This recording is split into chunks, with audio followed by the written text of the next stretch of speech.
Hi, it's Nicole. I read the Odyssey and the Aeneid recently, and I was struck by two things. One is how similar the stories are, and the second thing is how different the heroes are. And I kept thinking, which one do I prefer?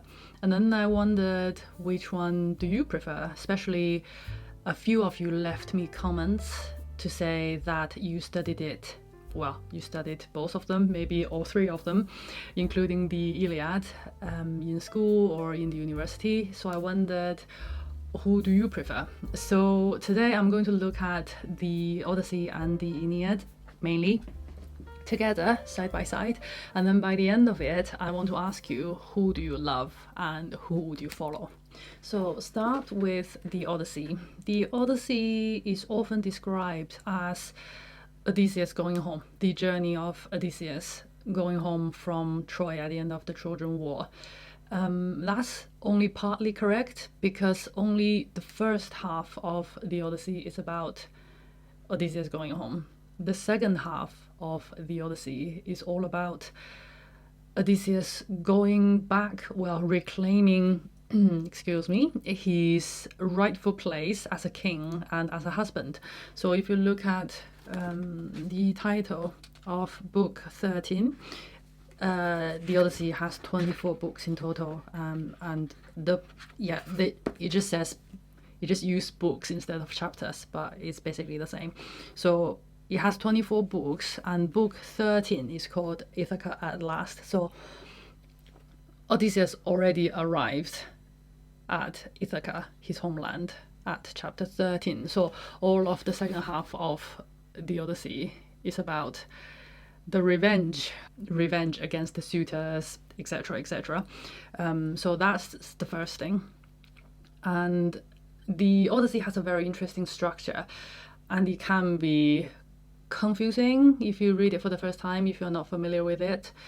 So basically, the chronological order of the events happening over Odysseus' journey is not the same as the events are told, the narrative order, if that makes sense. So I'll just explain that a little bit more, just in case you want to read it. And I think it's helpful to know at least a little bit what's happening. And when you get into it, it kind of helps you keep going. So Odysseus and his crew left Troy, and they met the Lotus Eaters first, and then the Cyclops, and they reached the home of Aeolus. They were given some favorable winds, but because of a mutiny on the ships, they got blown back, and they got on an island with man-eating giants, and then they got on the island of Circe. They turned into pigs and stayed there for 1 year. And then they followed Circe's advice and went to the kingdom of the dead.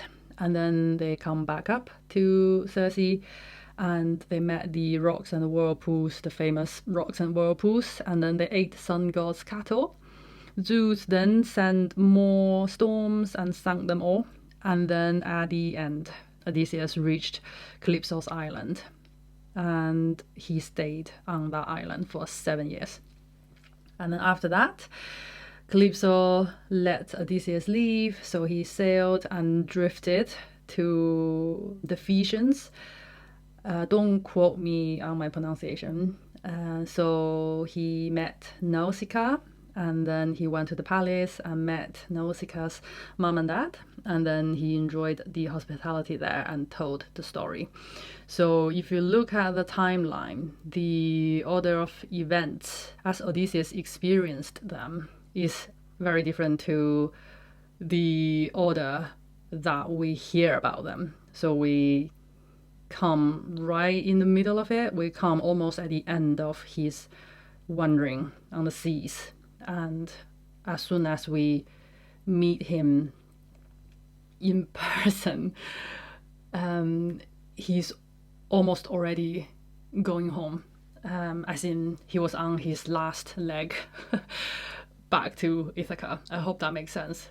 So basically, from book 1 to 4 is about Telemachus, his son, Odysseus' son.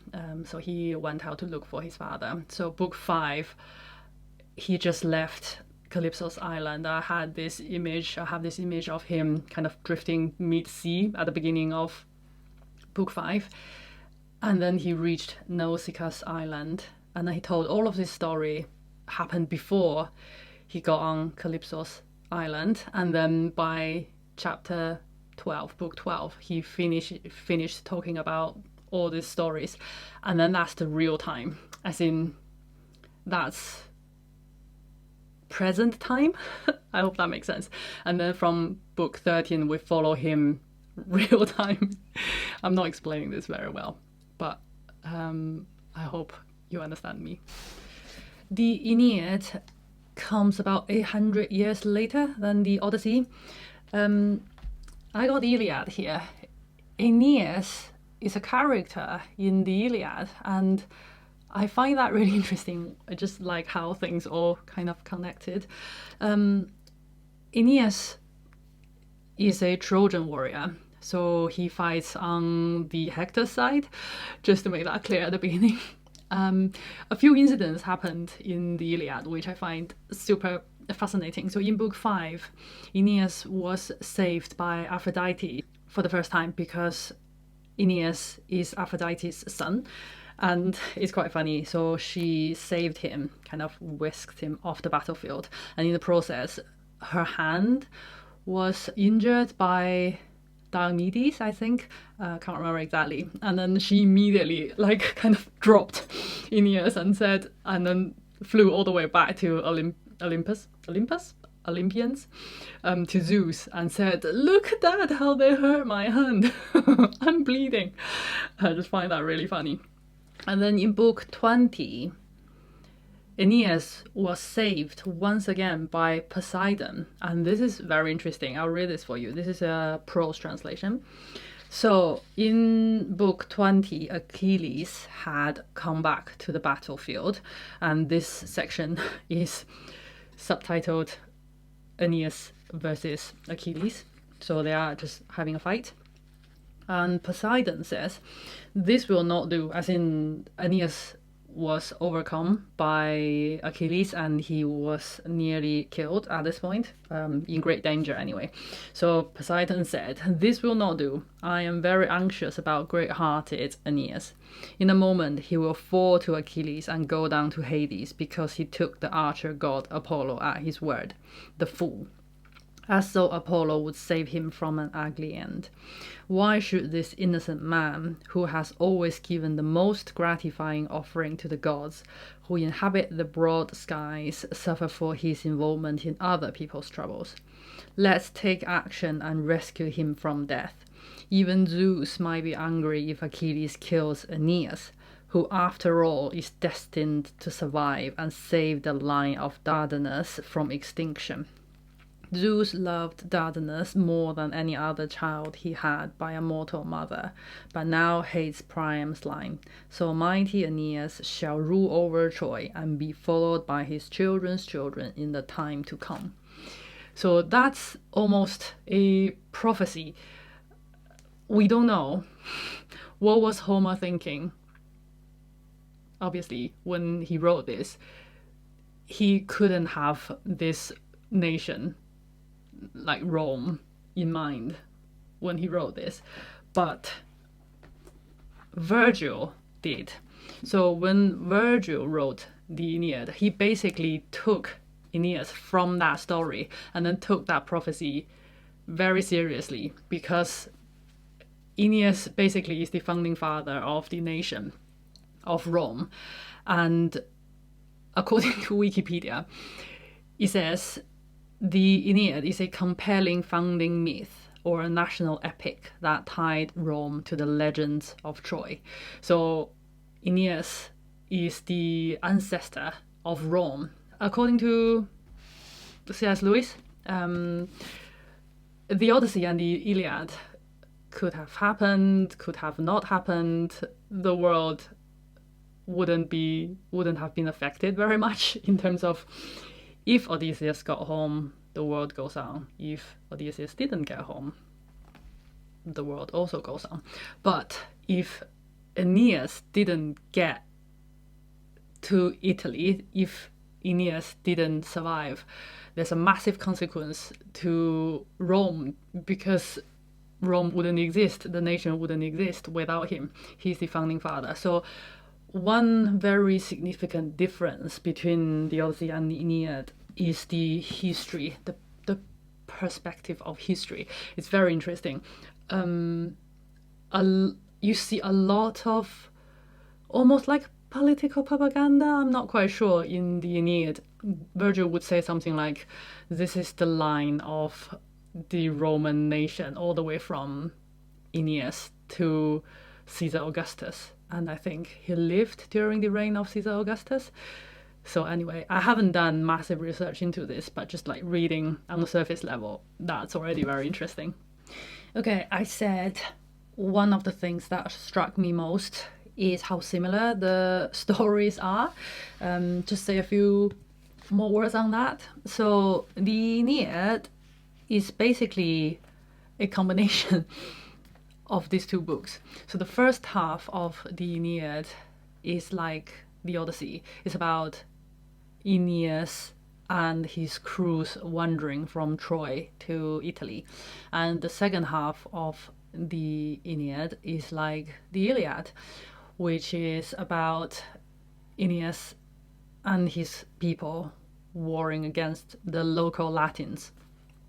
And it's so similar. I couldn't believe it. How could this even be allowed? If this happened today, Virgil would have definitely got into copyright troubles. So just give you a few examples. Structurally, Aeneas left Troy, sailed on and on, and then landed on an island, went to this royal court and told his backstories to this queen, Dido, which is exactly what Odysseus did. And in terms of the plot, there are so many big things and small things. Just a few examples. There's a chapter called The Songs and Contests in the Odyssey, which reads very similar to the funeral games in the Aeneid. And both Odysseus and Aeneas went to meet the dead. Slight difference though. The dead came up to meet Odysseus, but Aeneas went down to meet them. They both met prophets, dead prophets, and in that underworld, the kingdom of the dead, Odysseus met his mother and Aeneas met Dido. So that's some of the examples from the first half. In the second half of the Aeneid, there were intense fightings under the city walls, just like in the Iliad. A few details.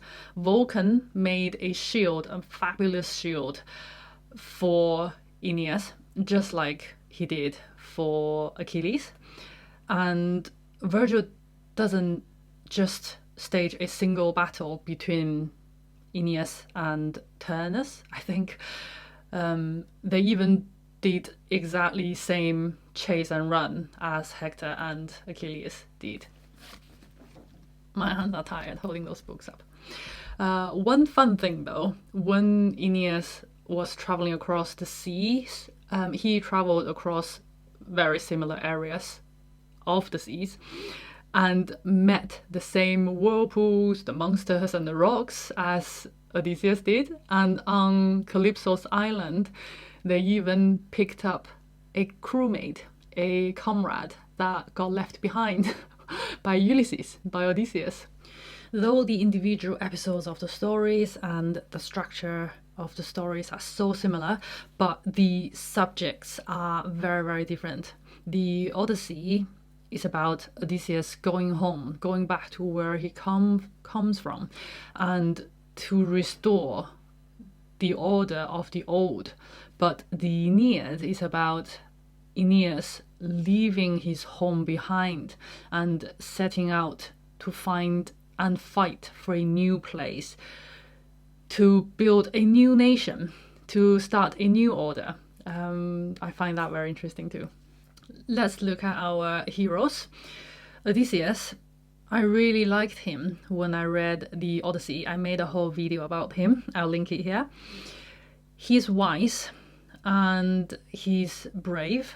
He's fearless when he has to face death on the battlefield.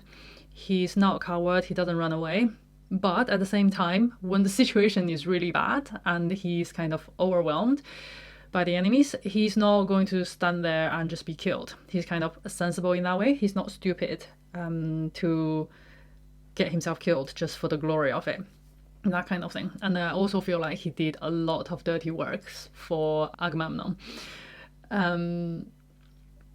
So yeah, in general, I really liked him. And also in the story of the Aeneid, we heard that it was Odysseus' idea. The wooden horse was Odysseus' idea. And that's just another example of how cunning he is.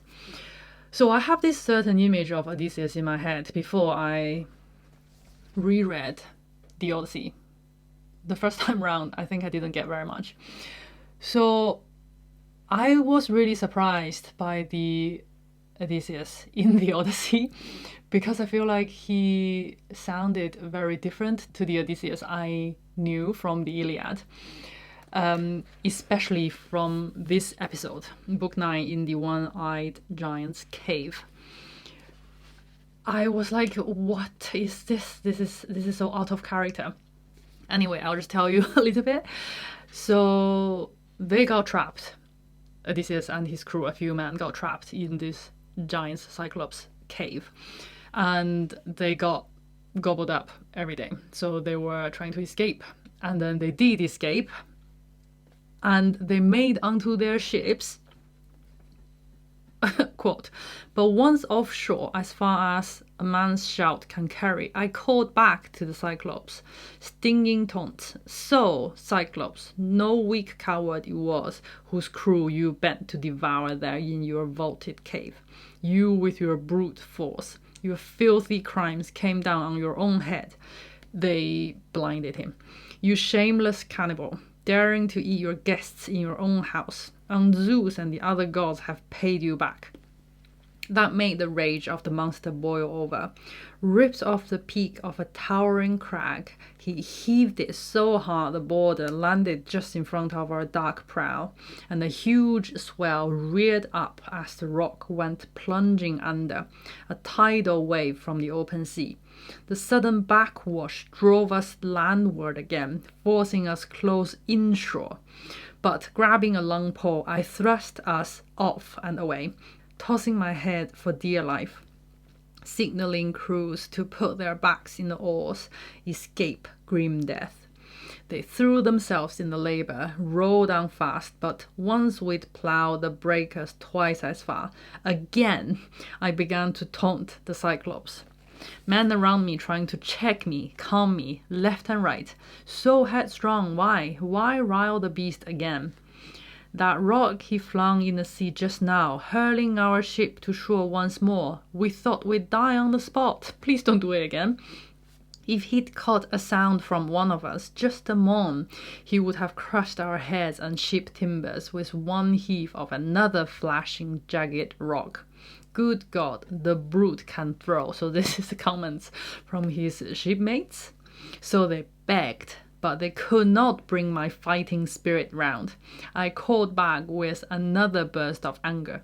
Cyclops, if any man on the face of the earth should ask you who blinded you, shamed you so, say, Odysseus, raider of cities. He gouged out your eye, Laertes' son, who makes his home in Ithaca.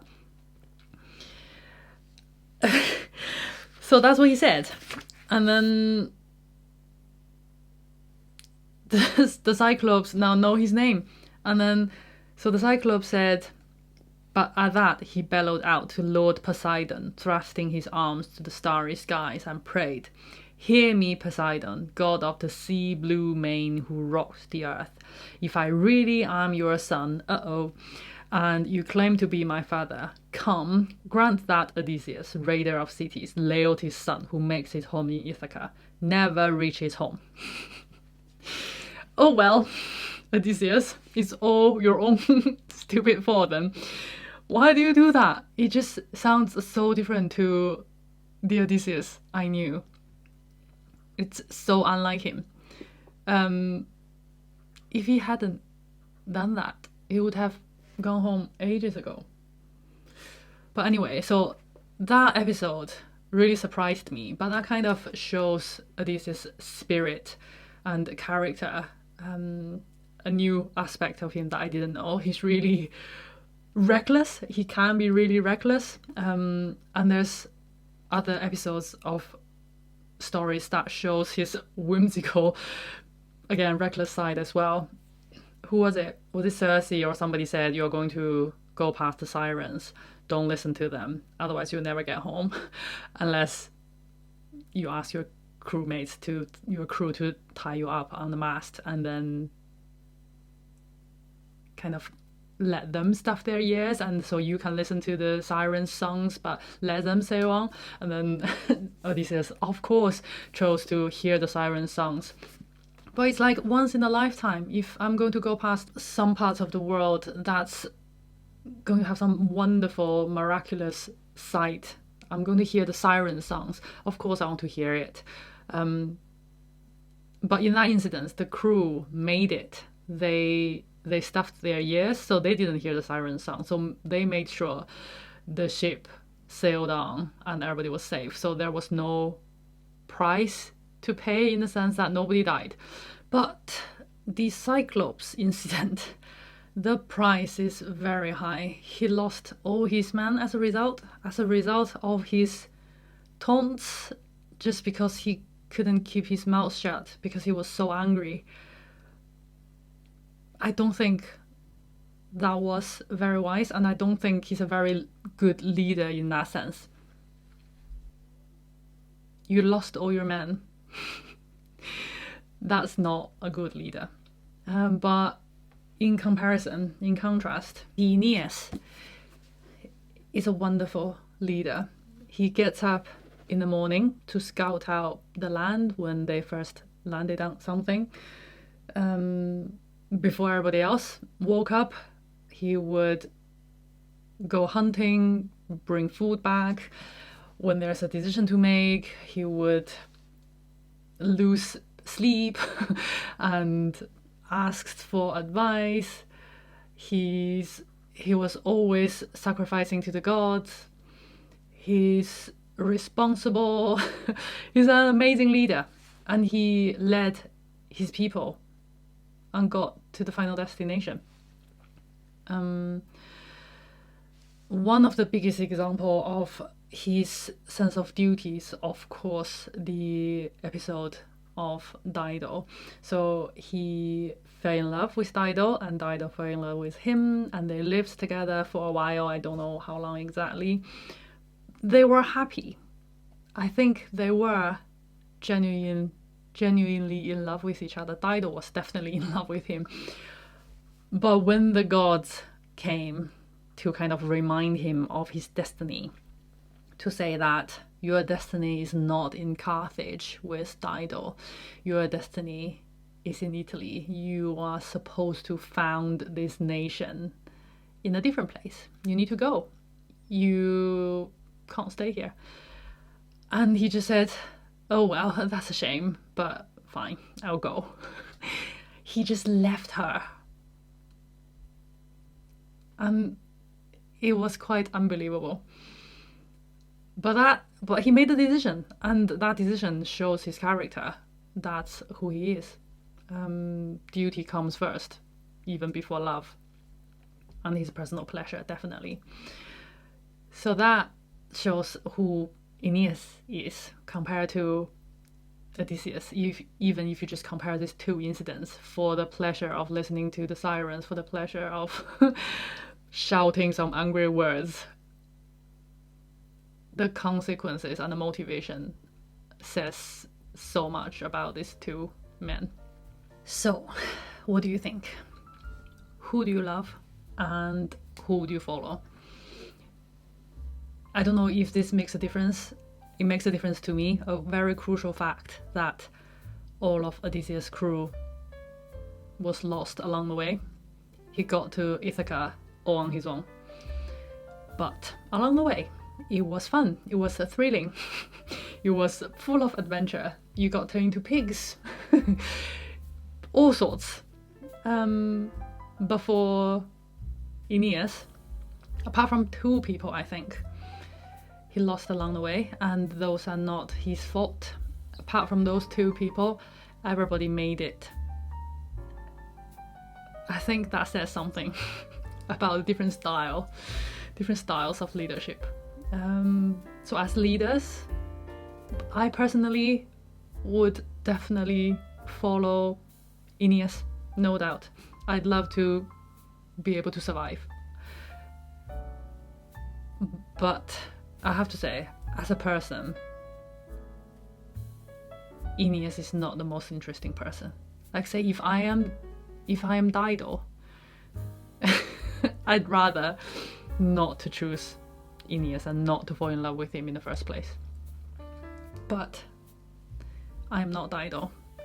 I'm the best one of his crew, one of his just followers. So I think I'll choose Aeneas to be my leader. But as a man, as a person, I love Odysseus more, just because he's such fun.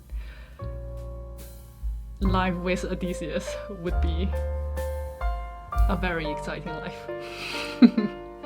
What do you think? Let me know in the comments. That's all for today. Thank you for watching. I'll see you in my next one.